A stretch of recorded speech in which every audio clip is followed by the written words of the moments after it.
நம்ம Ashwin sweets and ஸ்நாக்ஸை export பண்றதுக்கு 7373041434 மற்றும் www.ashwinsweets.com கான்டாக்ட் பண்ணுங்க. சென்னை சூளைமேட்டில் தூங்கும்போது 19 வயது மகனை கத்தியால் கொலை செய்து விட்டதாக தாய் ஒருவர் காவல் நிலையத்தில் சரணடைந்த நிலையில் தற்போது திடீர் திருப்பமாக பல அதிர்ச்சி தகவல்கள் வெளியாகி பரபரப்பை ஏற்படுத்தியுள்ளது. நடந்தது என்ன? போலீசார் சாமர்த்தியமாக செயல்பட்டு துப்பு துலக்கியது எப்படி?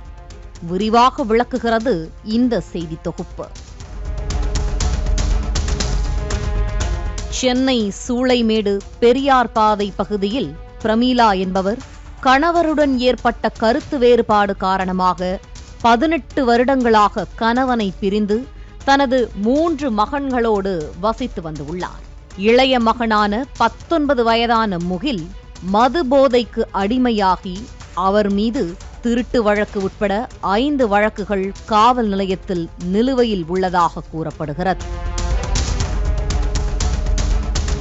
இந்நிலையில் காலை 6 மணி அளவில் வடபழனி காவல் நிலையத்திற்கு கையில் அரிவாளோடு சென்ற பிரமீளா தனது மகன் தினமும் குடித்துவிட்டு டார்ச்சர் செய்வதால் வெட்டி கொன்றுவிட்டேன் என போலீசாரிடம் கூறி சரணடைந்துள்ளார். உடனே சம்பவ இடத்திற்கு சென்ற போலீசார் இரத்த வெள்ளத்தில் இறந்து கிடந்த முகிலின் சடலத்தை மீட்டு பிரேத பரிசோதனைக்கு அனுப்பி வைத்தனர். போலீசார் பின்னர் வழக்கு பதிவு செய்தபோது முகிலின் உடலில் 6 வெட்டுக்காயங்கள் ஆழமாக இருந்தது போலீசாருக்கு சந்தேகத்தை ஏற்படுத்தியுள்ளது. சரணடைந்த பிரமீளாவால் இவ்வளவு ஆழமாக வெட்ட வாய்ப்பில்லை என்ற முடிவுக்கு போலீசார் வந்தனர். போலீசார் சம்பவ இடத்திலிருந்த சிசிடிவி காட்சிகளை ஆய்வு மேற்கொண்டபோது அதிகாலை 4:47 மணிக்கு 2 இளைஞர்கள் பைக்கில் வருவதும் பின்னர் வீட்டிலிருந்து புறப்பட்டு செல்வதும் தெரியவந்தது. உடனே போலீசார் அந்த சிசிடிவி காட்சிகளை பிரமீளாவிடம் காண்பித்தபோது அவர்கள் யாரென்று தெரியவில்லை என்று தெரிவித்துள்ளார். பின்னர் அந்த சிசிடிவியை பிரமீளாவின் 2வது மகனிடம் போலீசார் காண்பித்து கேட்டபோது அது தனது மூத்த அண்ணன் வசந்தகுமாரும் அவரது நண்பர் கண்ணன் என்பதையும் கூறியுள்ளார். இதனால் போலீசார் பிரமீளாவை பிடித்து கிடுக்குப்பிடி கேள்விகளால் விசாரித்த போது பல அதிர்ச்சி தகவல்கள் வெளியானது.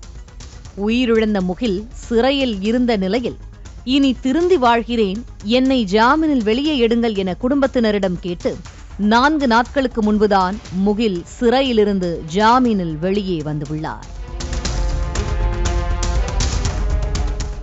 ஆனால் வெளியே வந்ததுமே முகில் மீண்டும் பழைய மாதிரியே குடித்துவிட்டு குடும்பத்தினரை டார்ச்சர் செய்து வந்துள்ளார்.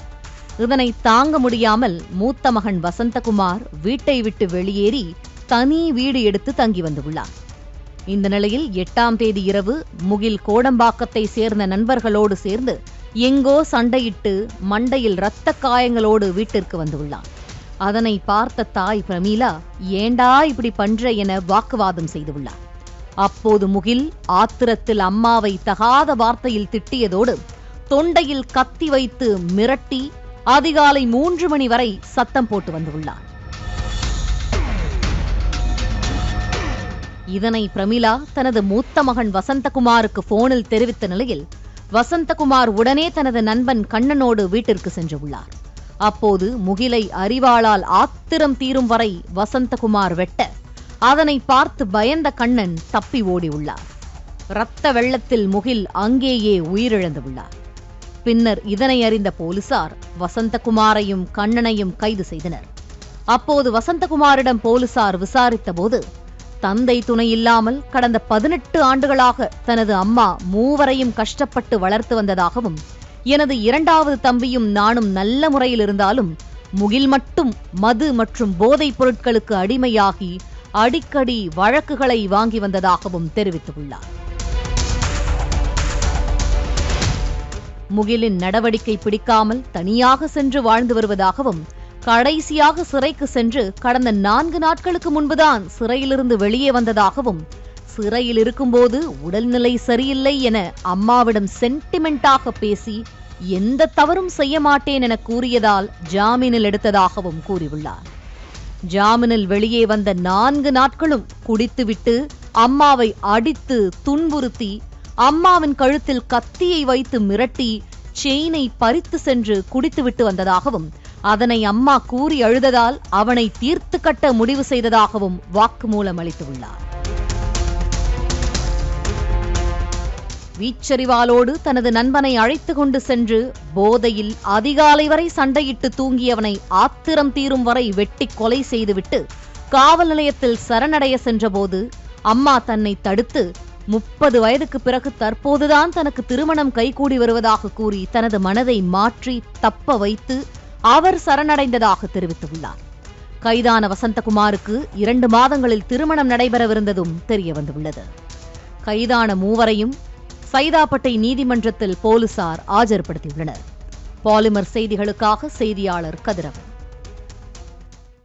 பிளே ஸ்டோர் மற்றும் ஆப் ஸ்டோரில் இருந்து பாலிமர் செயலியை QR கோடு மூலம் பதிவிறக்கம் செய்யுங்கள். செய்திகளை உடனுக்குடன் பெறுங்கள்.